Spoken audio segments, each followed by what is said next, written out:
Praise the lord. యేసునామ స్మరణ అనే ఉదయకాల కార్యక్రమానికి మీ అందరికీ ఆహ్వానమండి. ఈ ఉదయకాలం ఎలాగున్నారు? ఈరోజు దేవుడు చక్కటి వాగ్దానం ఇస్తున్నారు, విందాం. యోబు 33:24 దేవుడు వాని యందు కరుణ చూపి పాతాళంలోనికి దిగి వెళ్లకుండా వానిని విడిపించును, ప్రాయశ్చిత్తము నాకు దొరికెనని సెలవిచ్చెను. దేవుడు మనల్ని విడిపించడానికి రెడీగా ఉన్నాడండి. ఆయన ఎలా విడిపిస్తాడు? క్రయము చెల్లించి విడిపిస్తాడు. ఊరికైనా విడిపించాడు. నిన్ను విడిపించడానికి ఇంకొక దాన్ని ఇచ్చి మరీ విడిపిస్తూ ఉంటాడు. ఒకసారి ఒక వ్యక్తి పావురాన్ని తన పంజరంలో పెట్టుకున్నాడంట. ఇంకో వ్యక్తి అటు పోతూ అంటున్నాడంట, ఏంటి పావురాన్ని పంజరంలో పెట్టుకున్నావు అన్నాడంట. అప్పుడు ఈ వ్యక్తి అంటున్నాడంట, నేను అది చంపి కాల్చుకొని తింటాను అన్నాడంట. జాలిపడిన ఈ ఇంకో వ్యక్తి అంటున్నాడంట, అలా తినకు, అలా చేయకు, పాపం అంటున్నాడంట. అప్పుడు ఈ వ్యక్తి అన్నాడు, లేదు, నేను తీసుకున్నా, నేను పట్టుకున్నా, నేను తింటాను అన్నాడంట. అప్పుడు డబ్బు ఇస్తాను, నువ్వు నాకు అది అమ్మేసాయి అన్నాడంట ఈ మంచి వ్యక్తి. వెంటనే డబ్బు తీసుకొని అది కొనుక్కున్నాడు. ఇంకొక అతని ఎదురుగానే ఆ పావురాన్ని విడిచిపెట్టాడంట. ఆ పావురము స్వతంత్రత పొందుకుంది. ఈరోజు ఆ పావురం నువ్వు నేనే కావచ్చు.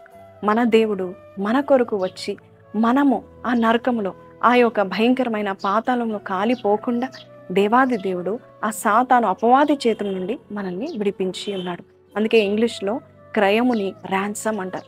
జీసస్ ఈజ్ ఆ ర్యాన్సమ్. యేసయ్య తన ప్రాణాలను అర్పించి మనల్ని విడిపించాడు. యేసయ్య తన రక్తాన్ని చిందించి మనకే హాని కలగకుండా స్వతంత్రతను ఇచ్చాడు. ఈరోజు నువ్వు సంతోషంగా జీవించడానికి కారణము జీసస్ ఇస్ ద రీజన్. యేసు ద్వారానే మనము స్వతంత్రంగా, సంతోషంగా, సమృద్ధితో జీవించగలం. పాతాళపు ఆ భయాల నుండి, ఆ నరకపు ఆ అగ్ని నుండి దేవుడు నిన్ను నన్ను తప్పించున్నాడు. కాబట్టి ఆయన కరుణ చూపించిన ఆ దేవుని మనం స్తుతించాలి. అందుకే యోబు 33 ఉంది కదండి, దేవాది దేవుడు అంటే కరుణ చూపించి మనకొక ప్రాయశ్చిత్తము దొరికేలాగా పాతాళం నుండి ఆయన విడిపించి ఆయనే మన ప్రాయశ్చిత్తంగా ఉన్నాడు. అందుకే యోబు అంటున్నాడు, నా విమోచకుడు సజీవుడు అంటున్నాడు. నీకు ఒక విమోచకుడు ఉన్నాడు. He is coming for you. నిన్ను రిడీమ్ చేయడానికి, నిన్ను బాగు చేయడానికి, నిన్ను స్వతంత్రులుగా చేయడానికి, ఆ బానిస నుండి, ఆ పనిష్మెంట్ నుండి, ఆ పాపం నుండి, ఆ శాపం నుండి, ఆ లేమి నుండి, ఆ దరిద్రం నుండి, ఆ కష్టం నుండి, ఆ సమస్య నుండి విడిపించడానికి దేవుడు వస్తున్నాడు. కాబట్టి ధైర్యంగా ఉండండి. చిన్న ప్రార్థన చేసుకుందాం. పరిశుద్ధ మహోన్నతుడగు తండ్రి, ఈ రోజు నాయన మాకు ఇచ్చిన వాగ్దానం బట్టి నీకు వందనాలు. పంజరంలో ఉన్న పావురం వలె సాతాను చేతిలో మేము ఉన్నప్పుడు నీవు వచ్చి మమ్మల్ని విడిపించావు నాయన.